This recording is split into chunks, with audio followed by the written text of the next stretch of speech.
Welcome back to my channel बंधु बान्धवी सकल आपलोके निश्चय मक टेस्टर पेपारखिनि निजे निजे सल्व करिसे এই ভিডিওতে आपलोके ইয়াৰ एन्सारखिनि माने एन्सार किটো এই ভিডিওৰ জৰিয়তে পাব লগতে এক্সপ্লেইন কৰি দিম মই এটো মিলাই চাব আৰু কিমান মাৰ্কস পাইছে মোক কমেন্ট সেকশনত জনাব কোনে কোনে কিমান কাৰ কিমানটা শুদ্ধ হৈছে ওকে আৰু এটা কথা মই ইয়াৰ পিছত মই আৰু ব্লেক মক টেষ্ট লম যদি ভাল লাগে ভিডিওটো কাইন্ডলি চেনেলটো সাবস্ক্ৰাইব কৰিব আৰু স্টাৰ্ট কৰো আমি ভিডিওটো পলম নকৰি ঠিক আছে प्रथम प्रश्नটো এনেকুৱা আছিল যে তলৰ কোণবোৰ বাহুৰে এটা ত্ৰিভুজ গঠন হোৱা সম্ভৱ বাহু তিনিটা মাপ দিয়া আছে মই আগতে কৈছিলো মই ত্ৰিভুজৰ ভিডিওতে কৈছিলো যে যি কোনো দুটা এটা ত্ৰিভুজৰ দুটা বাহুৰ যোগফল তৃতীয় বাহুতকৈ বেছি হ'ব লাগিব ইয়াত চাওকচোন 3 আৰু 4 যোগ কৰিলে 7 7 2 তকৈ বেছি আকৌ 4 আৰু 2 6 6 3 তকৈ বেছি 3 আৰু 2 5 ঠিক আছে 3 আৰু 2 5 5 তো 4 তকৈ বেছি গতিকে ऑप्शन ए तो शुद्ध আছে বা 2 নম্বৰ প্ৰশ্ন আছে এটা সংখ্যাৰ 30% আপোনালোকে এটো একদম সিধা কথা 2000 মানে মুঠ টকা তাৰে 40 টকা ওপৰত আৰু পার্সেন্টেজ লিখি দিব গতিকে ইয়াত দুটা শূন্য গুছি গল ইয়াত এটা শূন্য গুছি গল দুইয়াৰে ইয়াত কাটিলে 2% হয় তাৰ মানে 40 টকা 2000 ৰ কিমান শতাংশ ইয়াত পাৰ্সেন্টেজ উলিয়াব লাগিব এটা হ'ব মুঠ টকা এই টকাটা উপৰত যাব গতিকে ইয়াত শুদ্ধ অপশনটো হ'ব option 2% option D is the right answer next प्रश्नটো চাওক তলৰ কোনটো শুদ্ধ আটাইবোৰ মৌলিক সংখ্যা অযুগ্ম এটা অশুদ্ধ কাৰণ মৌলিক সংখ্যাত যুগ্ম আছে কাৰণ দুইটো যুগ্ম 6 ৰ উৎপাদকবোৰ 6 ৰ গুণিতকবোৰৰ উৎপাদক যুগ্ম মৌলিক সংখ্যা এটাতকৈ বেছি থাকিব নোৱাৰে এটো ভুল যুগ্ম মৌলিক সংখ্যা এটাতকৈ বেছি থাকিব পাৰে বুলি কৈছে কাৰণ এটাতকৈ বেছি থাকিব নোৱাৰে ঠিক আছে কাৰণ 2 ৰ বাহিৰে আৰু ব্লেক যুগ্ম সংখ্যা নাই 24 ৰ সকলো উৎপাদকবোৰ 24 তকৈ সৰু এটো ভুল কাৰণ 24 ৰ উৎপাদকবোৰ 24 তকৈ সৰু হ'ব কিন্তু 24 টো 24 ৰ এটা উৎপাদক গতিকে ইয়া কৈছে সকলো উৎপাদক বুলি কথা কোৱাতে ইয়াত ভুল হৈ গল খালি যদি লিখি লয় যে 24 ৰ উৎপাদকবোৰ 24 তকৈ সৰু হ'ব পাৰে তেতিয়া হলে ৰাইট হলে গতিকে অপশন ডি ও ভুল ইয়াত এইটো সঁচা কথা যে 6 ৰ উৎপাদকবোৰ 6 ৰ উৎপাদক যিবিলাক আছে যেনেকৈ 1 2 3 আৰু 6 এই 6 ৰ আটাইবোৰ গুণিতক যিবিলাক আছে 6 আটাই 6 ৰ গুণিতক হল 6 12 18 গতিকে যি কোনো এটা সংখ্যাৰ উৎপাদকবোৰ তাৰ গোটেইবিলাক গুণিতকৰ উৎপাদক হয় গতিকে option B is the right answer আটাইতকৈ ডাঙৰ মৌলিক সংখ্যা কি আটাইতকৈ ডাঙৰ মৌলিক সংখ্যা আছে নাই both a and b এটাও নহয় কোনটো আটাইতকৈ ডাঙৰ মৌলিক সংখ্যা নাই কিমান ডাঙৰ মৌলিক সংখ্যা আৰু যৌগিক সংখ্যা যিকোনো সংখ্যা কোনো শেষ নাই গতিকে ইয়াৰ অপশনটো বি হ'ব শুদ্ধ অপশন এটা ত্ৰিভুজৰ প্ৰতিটো বাহুৰ মাপ 4 সেন্টিমিটাৰ হলে তলৰ কোনটো শুদ্ধ কালি ইমান দিছে এই কেইটা দিছে অপশন কেনেকৈ কৰিব ইয়াত চাব প্ৰতিটো বাহুৰ মাপ বুলি যেতিয়া কৈছে ত্ৰিভুজটো কি ত্ৰিভুজ হল ত্ৰিভুজটো হল সমবাহু মানে প্ৰতিটো বাহুৰ মাপ সমান এই ক্ষেত্ৰত সমবাহু ত্ৰিভুজৰ কালিৰ সূত্ৰটো কি কালিৰ √3/4 ইনটু বাহু স্কয়ার বাহু মানে 4 ইনটু 4 ঠিক আছে এটা 4 ক্যান্সেল গল মাল্টিপ্লাই কৰিবে 4√3 উত্তৰটো হ'ব 4√3 এৰ কালি লগতে ত্ৰিভুজটো হ'ব সমবাহু গতিকে অপশন এ প্ৰথম কালি 4√3 ইনটু সমবাহু গতিকে এইটো হ'ব ইয়াৰ শুদ্ধ অপশন ঠিক আছে কালি 16 হ'ব নোৱাৰে কালি আমি পালো কালি এইটো উল্টা কৰি দিছে এইটো নহব গতিকে এইটো নহব ঠিক আছে পৰিসীমা 12 হ'ব পাৰে কাৰণ ইয়াৰ প্ৰতিটো বাহুৰ মাপ 4 হলে পৰিসীমা 12 কিন্তু এইটো সমদ্বিবাহু বুলি উল্লেখ কৰা আছে গতিকে এইটো অপশন ভুল 7 নম্বৰটো আছে এটা সংখ্যা 30% ৰ মান বৃদ্ধি কৰিলে হয় 117 সংখ্যাটো কি মানে এই সংখ্যাটো আছিল 100% তাৰ পিছত 130% কৰাতে কি হৈ গল এটো 117 হৈ গল গতিকে আমি শৰ্টকাট কেনেকৈ কৰিম শৰ্টকাট কৰিম যে সংখ্যাটো আছিল 100% তাৰে আকৌ 30% বঢ়াই দিলে মানে 117 মানে 130% হৈ গল তেনেহলে 130% যদি 117 হয় তেনেহলে 100% কিমান সংখ্যাটোক লাগে আমাৰ তাৰ মানে 130% যদি 117 হয় তেনেহলে 1% তো কমিব আৰু 100% বাঢ়িব তেনেহলে 117 ইনটু 100/130 ঠিক আছে গতিকে এইটো যদি আমি এটা শূন্য ক্যান্সেল কৰি দিও কিমান থাকে 13 দি 9 বাৰ ঠিক আছে 9 বাৰ গতিকে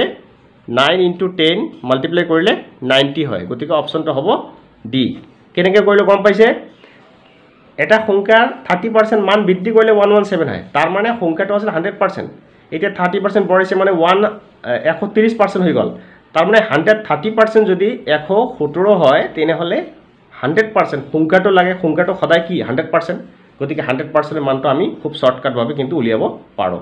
বেলেগ এতিয়া 8 নম্বৰটো চাওক, লসাগু ইমান গসাগু ইমান, এই সংখ্যাবিলাকৰ লসাগু এইটোৰ গসাগুক ভাগ কৰিব লাগিব। গতিকে আমি কেনেকৈ কৰিম শৰ্টকাটে, ভগ্নাংশ লসাগু মানে কি, লসাগু যেতিয়া ওলাব তেতিয়া ওপৰবিলাকৰ লসাগু 2 5 আৰু 3 এইটো ক্ৰমিক এইবিলাক মৌলিক সংখ্যা, গতিকে এইবিলাক সংখ্যাৰ লসাগু হ'ব কি গোটেইকেইটা পূৰণ কৰিব লাগিব। 5 2 গুণ 10 30, ওপৰত পালোঁ আমি 30, ঠিক আছে। এতিয়া তলৰ কি কৰিব লাগিব, গসাগু লসাগু সময়ত তলত গসাগু, ইয়াত কোনো কমন ফেক্টৰ নাই তিনিওটাৰ, গতিকে গসাগু হ'ব 1, ঠিক আছে। এতিয়া ভাগ, আকৌ ইয়াৰ কি উলিয়াব লাগিব, গসাগু মানে ওপৰবিলাকৰ গসাগু, ওপৰবিলাকৰ গসাগু 1 হ'ব, আৰু তলৰবিলাকৰ লসাগু কি হ'ব, লসাগু এই তিনিটা যদি আমি শৰ্টকাট উলিয়াওঁ 3ৰে 9 ভাগ 10ক ভাগ কৰিব নোৱাৰে, গতিকে 10ৰ মাল্টিপল একবাৰে 90ত গৈহে গোটেইকেইটা ভাগ কৰিব, ঠিক আছে। 20 30 40 50 60 70 80 90, 90ত গৈহে তিনি সকলোবিলাক ভাগ কৰিব, গতিকে 90 হ'ব ইয়াৰ লসাগু। এতিয়া ভাগৰ ক্ষেত্ৰত ভগ্নাংশ কি হয়, আমি ওলোটাই দিওঁ নহয়, 90 ওপৰত গ'ল, গতিকে পূৰণ কৰিলে 3 নং 27 2700, সংখ্যাটো হ'ব 2700, গতিকে এইটো হ'ল option D is the right answer. 5টা সংখ্যাৰ গড় 300, প্ৰথম দুটাৰ গড় 500 হ'লে শেষৰ দুটাৰ গড় কিমান হ'ব, এইটো মই দিছোঁ এনেকৈ। আপোনালোকে চাওক 5টা সংখ্যা মানে 1st 2nd 3rd 4th 5th এনেকুৱা আছে, হয়নে নাই। গতিকে 5টা সংখ্যাৰ গড় মানে মিডিলটো একজেক্ট মিডিলৰটো 300 আমি ধৰিলোঁ, গড় মানে ইয়াৰ মধ্যমান একদম মিডিলৰটো। এতিয়া প্ৰথম তাৰ মানে কি, তিনিটা সংখ্যা যদি আমি 5টা সংখ্যা পূৰণ কৰোঁ, গড় মানে প্ৰতিটো সংখ্যা যদি 300 হয় 5টা সংখ্যা পূৰণ কৰিলে কিমান হ'ব, 1500 হ'বনে নাই, এইটো মুঠ মান, ঠিক আছে, 5টা সংখ্যাৰ যোগফল। এতিয়া চাওক মিডিলৰটো ধৰিলোঁ 300, এতিয়া প্ৰথম দুটাৰ গড় আছে কি 500, মানে এই দুটা যোগ কৰিলে কিমান হ'ব, এই দুটা যোগ কৰিলে তেনেহ'লে 1000 হ'ব, গতিকে এই দুটা 1000 কৰি দিয়ক, মাইনাছ কৰি দিয়ক, কিমান থাকে 500। এতিয়া এই যে 500 থাকিল, ইয়াৰ লগত আকৌ 300 মাইনাছ যাব, কাৰণ মিডিলৰটো একজেক্ট মিডিলৰটো কিমান আছে 300, গতিকে থাকিল কিমান 200, তাৰমানে শেষত দুটাৰ গড় কিমান হ'ব, ইয়াক 2ৰে ভাগ কৰিলে কিমান আহে 100, গতিকে option D is the right answer. বুজিছে আপোনালোকে ক্লিয়াৰকৈ, কাৰণ 5টা সংখ্যাৰ গড় 1500, একদম আৰু এবাৰ মই কৈ দিছোঁ 1500, তাৰমানে 3 5 গুণ 1500, টোটাল যোগ কৰিলে 1500, তাৰ ভিতৰত প্ৰথম দুটাৰ গড় কিমান 500, মানে দুটা সংখ্যা এটাই 500 আছে, তেনেহ'লে 1000 গুচি গ'ল, প্ৰথম দুটা সংখ্যা 1000 গ'ল, থাকিল কিমান 500। এতিয়া মিডিলৰটো একজেক্ট মিডিলৰটো যদি 300 হয় তেনেহ'লে ইয়াৰ পৰা 300 মাইনাছ যাব, হৈ গ'ল, থাকিল কিমান 200, এতিয়া 200ক 2ৰে ভাগ কৰিলে 100 আহি যায়, গতিকে এইটো হ'ল অপশ্যন ৰাইট। এতিয়া 10 নম্বৰটো চাওক, পেটাৰ্ণটো ফ'ল' কৰিব, ইয়াৰ মিডিলৰ মানটো দিয়া নাই, 3ক 4বাৰ পূৰণ কৰিলে এইটো হয়, 3ক 5বাৰ পূৰণ কৰিলে এইটো হয়, 4ক 4বাৰ পূৰণ কৰিলে এইটো হয়, 4ক 3বাৰ পূৰণ কৰিলে এইটো 5বাৰ পূৰণ কৰিলে এইটো হয়, গতিকে 5কো 5বাৰ পূৰণ কৰিলে 5ক 5বাৰ পূৰণ কৰিলে কিমান হ'ব 3125 হ'ব লাগে, yes, option D is the right answer, কাৰণ 5ক 5বাৰ পূৰণ কৰিলে 3125 হয়, গতিকে option D is the right answer. Next আছে 11 নম্বৰ, এটা সমদ্বিবাহু ত্ৰিভুজৰ অসমান বাহুৰ সমান বাহু দুটাৰ প্ৰতিটোৰ প্ৰতিসম, মানে সমদ্বিবাহু ত্ৰিভুজ হ'লে কি হ'ব, এই দুটা বাহু সমান, এই সমান বাহুৰ প্ৰতিটোৰ অসমান বাহুৰ যিটো বাহু সমান নহয়, এই বাহুটোৰ সমান বাহু দুটাৰ প্ৰতিটোৰে প্ৰতিসম, যদি এইটো 2 হয় এইটো 2 হয় তেনেহ'লে এইটো হ'ব ইয়াৰ ওলোটা 1/2 হ'ব, ঠিক আছে। তাৰ মান 3, ইয়াত কৈছে এই বাহুটোৰ মান 3, যদি এই 3টা হয় ইয়াৰ যদি 3 হয়, গতিকে এই দুটা কি ইয়াৰ প্ৰতিসম মানে এটা আনটাৰ ওলোটা, গতিকে মনত ৰাখিব ইয়াৰ মানটো কি হ'ব, তেনেহ'লে এইটো ত্ৰিভুজ ইয়াৰ মান 3, ই আকৌ এই দুটা বাহুৰ ওলোটা, গতিকে এই দুটা বাহু আছিল 1/3, ঠিক আছে, প্ৰতিসম, তাৰমানে এটা আনটাৰ ওলোটা, অসমান বাহুটো সমান বাহু দুটাৰ ওলোটা, গতিকে সমান বাহু ইয়াৰ মান যদি 3 হয় তেনেহ'লে বিপৰীত এইবিলাক মান হ'ব ইয়াৰ ওলোটা, কাৰণ মই যদি তোমাৰ ওলোটা হওঁ তেনেহ'লে তুমি মোৰ ওলোটা হ'বা, এইটো। এতিয়া এই তিনিটা পৰিসীমা কিমান, এই তিনিটা যোগ কৰিলে কিমান আহিব 1/3 1/3 and 3, যোগ কৰিলে লসাগু হ'ব 3 1 1 আৰু 9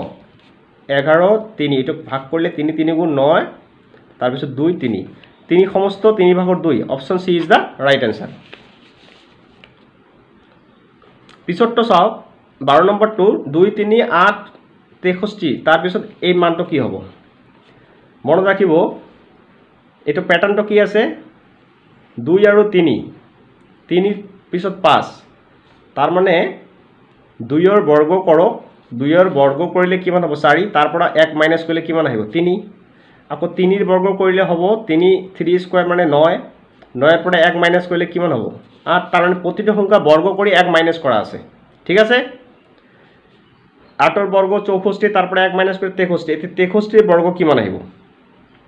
63 বর্গ মানে দুটা 63 পূরণ করলে কিমান হবে 3 3 9 3 6 18 3 6 18 8 6 6 36 37 9 8 8 16 এইটো আহিছে তার মানে লাস্টত 69 ইয়াৰ পৰা 1 কমিব 68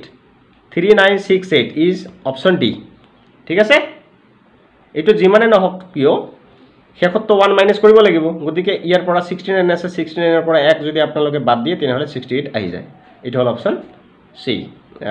option D is the right answer 13 নম্বর এটা ট্যাঙ্কিত পানী ধৰে 425 লিটাৰ তলৰ ফালে এটা বিন্দা থকাত 8% পানী ওলাই গল ট্যাঙ্কিত এতিয়া পানী কিমান আছে ঠিক আছে মুঠ পানী কিমান আছিল 425 ইয়াৰে কিমান পাৰ্সেন্ট পানী ওলাই গল 8% তেনেহলে 8% তলত আমি দিব লাগিব এতিয়া এটো যদি আমি কাটাকাটি কৰো কি আহিব 4 ৰে কাটিলে 4 2 গুণ 4 25 আৰু এইটো 25 ৰে কাটিলে 104 টা 25 4 16 17টা 17 তাৰ মানে 2 17 34 ঠিক আছে ইমান পানী ওলাই গল 34 লিটাৰ ওলাই গল এতিয়া 425 ৰ পৰা যদি আমি 34 মাইনাস কৰো কিমান আহিব 1 ইয়াত আহিল 2 12 তে 9 391 লিটাৰ পানী এতিয়া আছে ঠিক আছে option C is the right answer কেনেকে উলিয়ালো এই টোটাল পানীৰ 8% কিমান 34 লিটাৰ এটা টোটালৰ পৰা 34 মাইনাস কৰিলে যিমান থাকে এটো হ'ব ইয়াৰ উত্তৰ ঠিক আছে এবাৰ আপোনালোকে চাওক বিজয়ী প্ৰাৰ্থী পোল হোৱা ভোটৰ মানে ভোটৰ 62% পাই জয়লাভ কৰে তেওঁৰ নিকটতম প্ৰতিদ্বন্দ্বীক 144 ভোটত পৰাজিত কৰে ওই কেন্দ্ৰত মুঠ ভোটাৰ সংখ্যা কিমান এটো যদি আমি ট্ৰেডিশনাল মেথডত কৰিব যাও বহুত দীঘল হ'ব মুঠ ভোটাৰ সংখ্যা ধৰিব ইমান তাৰে 62% ইকুয়াল টু ইমান ঠিক আছে তাৰ পিছত মুঠ ভোটাৰ সংখ্যা আমি পাই যাম গতিকে আমি কি কৰিম এটা কথা চিন্তা কৰক জনে ভোট পাইছে 62% ই পালে 62% আৰু যিয়ে হাৰিছে ই কিমান পাইছে 38% ওকে এতিয়া এইটোৰ বিয়োগফল কিমান 24% ঠিক আছে এতিয়া এই 24% ভোট ইকুয়াল টু 144 ঠিক আছে কাৰণ 62% ভোট যিমান পাইছে 38% ই পৰাজিত যিজনে হাৰিছে 38% পাইছে ই যদি 144 ভোট বেছি পাল হয় তেনেহলে ই জিকিলে হয় গতিকে এই দুটাৰ গ্যাপটো কিমান 24% এই 24% মানে 144 এতিয়া আপোনালোকে লিখিব 24% মানে 24% ভগ্নাংশ ইকুয়াল টু 144 তেনেহলে মুঠ কিমান হ'ব 100% কিমান হ'ব 100 ভাগৰ 24 ভাগ হল 100 ভাগৰ 24 ভাগ যদি আমাৰ 144 হয় তেনেহলে 100% কি ইয়াত 24% মানে আমি এইখিনি লিখিছো এতিয়া আমি অংকটা একদম শর্টকাট কেনেকৈ কৰিম যে 24% মানে 144 তেনেহলে 100% মানে 144 ওপৰত 100 পূৰণ হ'ব তলত 24 এটা কাটাকাটি কৰিলে 12 ৰে 2 বাৰ 12 ৰে 12 বাৰ আকৌ 12 ৰে কাটিলে 6 বাৰ তাৰ মানে 600 মুঠ ভোটাৰৰ সংখ্যা কিমান 600 এইটো হল এই কেন্দ্ৰত ভোটৰ তালিকা গতিকে বুজিছে আপোনালোকে নিশ্চয় কেনেকৈ কৰিলো মই এটা ট্ৰেডিশনাল মেথড কৰিলে বহুত দীঘল হ'ব এইটো শৰ্টকাট মেথড তো 2000 ভোটাৰ পাৰ্থক্য কিমান ভোটত জিকিলে কিমান ভোটত হাৰিলে গতিকে হাৰা ভোট জিকা ভোটৰ এইটো হল ডিফাৰেন্স আৰু পাৰ্সেন্টেজ ডিফাৰেন্সটো উলিয়াই ললে আমাক লাগে 100% ভোট মানে এই হেইখন কেন্দ্ৰত কিমান ভোট আছিল আটাতকৈ সৰু মৌলিক সংখ্যা কোনটো আটাতকৈ সৰু মৌলিক সংখ্যা 2 ঠিক আছে অমিলটো বাছি উলিবা 51 71 91 81 কোনটো অমিল চাওক 51 টো যৌগিক সংখ্যা প্ৰথমে মৌলিক যৌগিক আপোনালোকে ট্ৰাই কৰিব, তাৰপিছত বেলেগ পেটাৰ্ণ চাব। আগত মৌলিক যৌগিক, প্ৰথমতে মৌলিক যৌগিক চাব। এনেকুৱা অংক দিলে আগতে প্ৰাইম আৰু কম্পজিট পৰীক্ষা কৰিব। 51টোক 3ৰে ভাগ যায়, গতিকে যৌগিক। 71টোক কোনে ভাগ কৰিব নোৱাৰে, গতিকে এইটো মৌলিক। 91ক 7 আৰু 7 ভাগ কৰিব পাৰে, 13 ভাগ কৰিব পাৰে, গতিকে এইটো যৌগিক। 81ক 9 3 ভাগ কৰিব পাৰে, গতিকে এই তিনিটা আছে যৌগিক, গতিকে এইটো মৌলিক। Option B is the right answer 71। 17 নম্বৰটো হৈছে ক্ৰমান্বয়ে 1ৰ পৰা 8 লৈ সংখ্যাকেইটা এটা শাৰী পাতি লিখা হ'ল, ইহঁতৰ মধ্যমান কি হ'ব?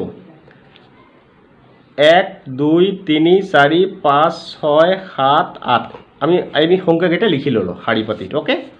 গতিকে ইয়াৰ মধ্যমান হ'ব একজেক্ট মিডিলৰটো। গতিকে সংখ্যাকেইটা যিহেতু 1 2 3 4 5 6 7 8 এটা যুগ্ম সংখ্যা আছে, গতিকে মধ্যমানটো এটা নহ'ব, অযুগ্ম হ'লেহে একজেক্ট মিডিলত এটা থাকিলে হয়।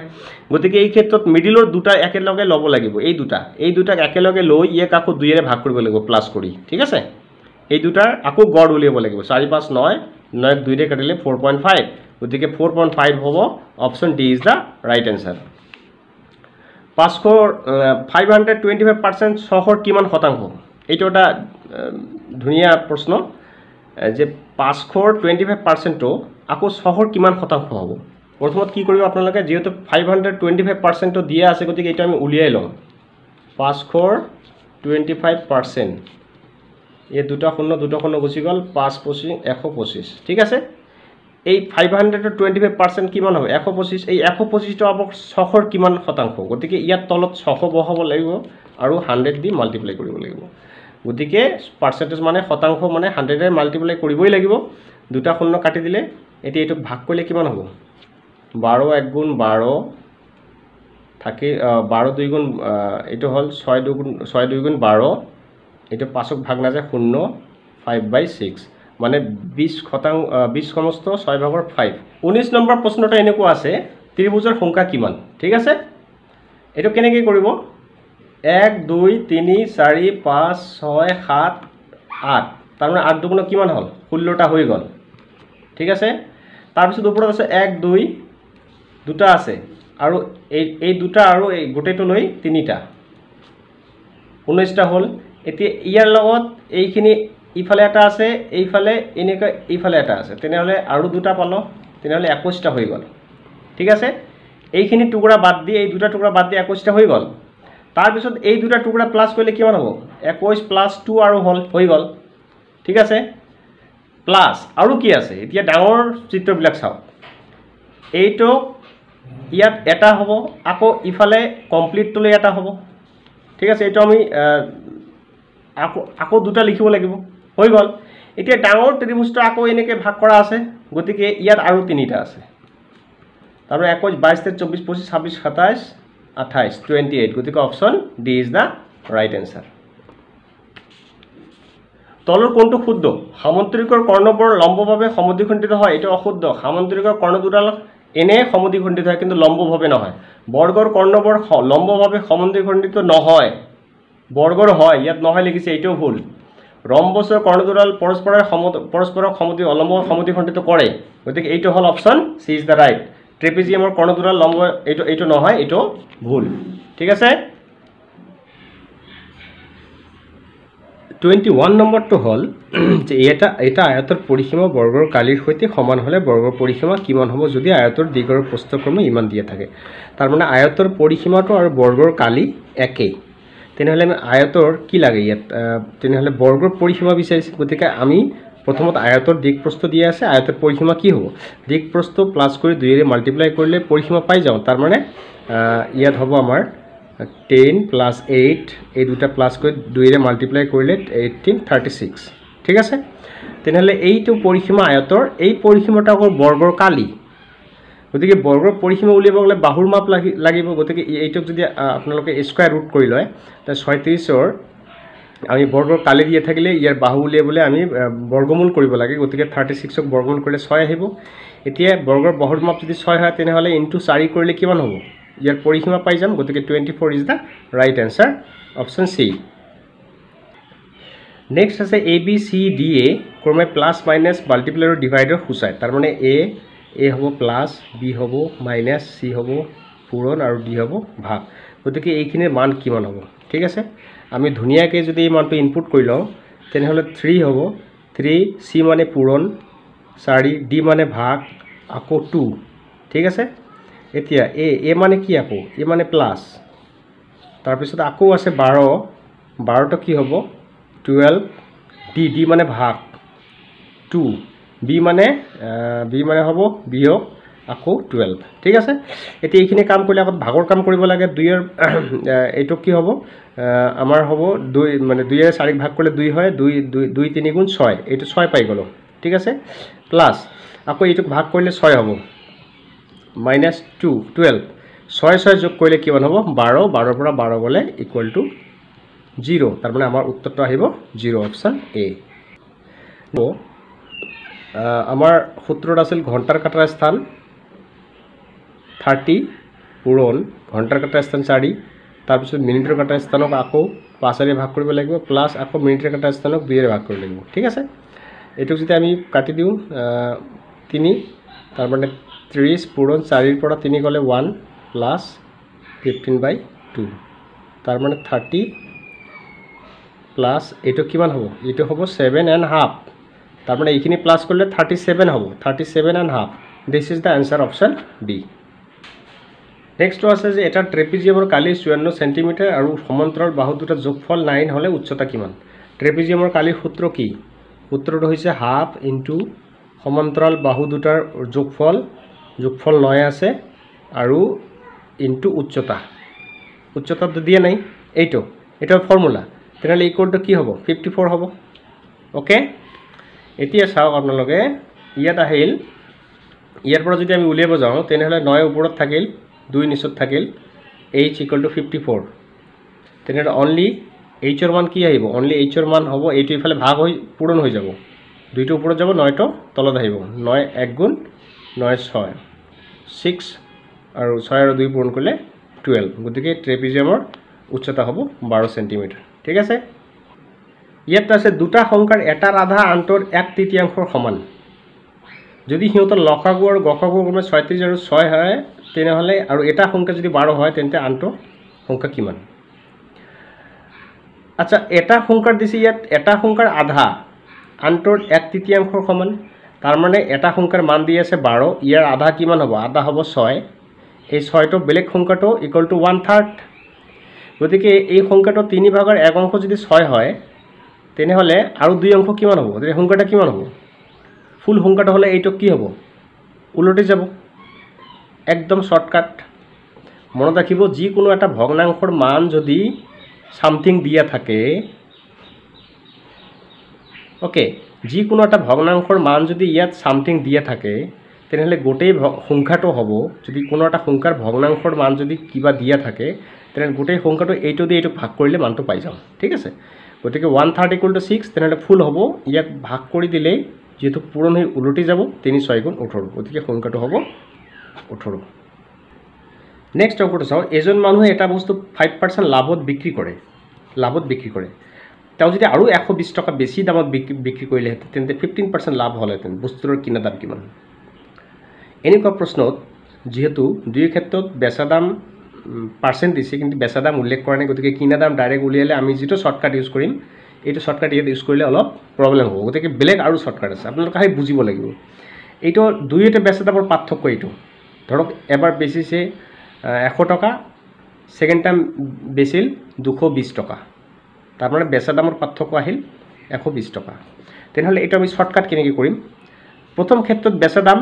ইমান পাৰ্চেন্ট লাভ মানে বেচা দাম কিমান হ'ব 105 টকা ফাৰ্স্ট টাইম কাৰণ এটা বস্তু 100 টকাত কিনিলে 105 টকাত বেচিলে 5% লাভ হ'ব ঠিক আছে তাৰ মানে বস্তুটো কিনিছে 100 টকা বেচা দাম 105 টকা ফাৰ্স্ট টাইম বেচা দাম হ'ল 100.05 আৰু সেকেন্ড টাইম বেচিছে 15% লাভ তেনেহলে সেকেন্ড টাইম 100 টকা বস্তুৰ কিমান বেচিব লাগিব 115 টকা ঠিক আছে তেনেহলে দুইটা বেচা দামৰ পাৰ্থক্য কিমান আহিল 10% আহিল নে নাই ওকে তেনেহলে দুইটা বস্তুৰ বেচা দামৰ পাৰ্থক্য আছে আহিল আমাৰ 10 তাৰ মানে 10% এই পাৰ্সেন্ট হিসাবত 10% প্ৰথম বেচিছে 15% অথবা আপোনালোকে এনেকৈ কৰিব পাৰে যে প্ৰথমত বেচিছে 15% তাৰ পিছত সেকেন্ড টাইম বেচিছে 15% ফাৰ্স্ট টাইম বেচিছে আপোনাৰ 5% লাভত গতিকে ডিফাৰেন্স কিমান আহিল 10% তাৰমানে এই 10% যে গ্যাপটো আছে এই গ্যাপৰ মান হ'ল 120 টকা ঠিক আছে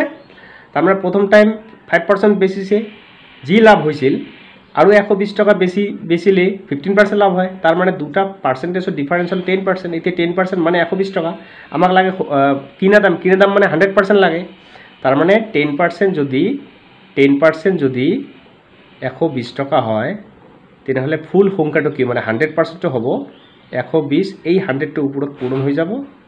আৰু তলত 10 টো আহি যাব এতিয়া এটা শূন্য কাটি দিলে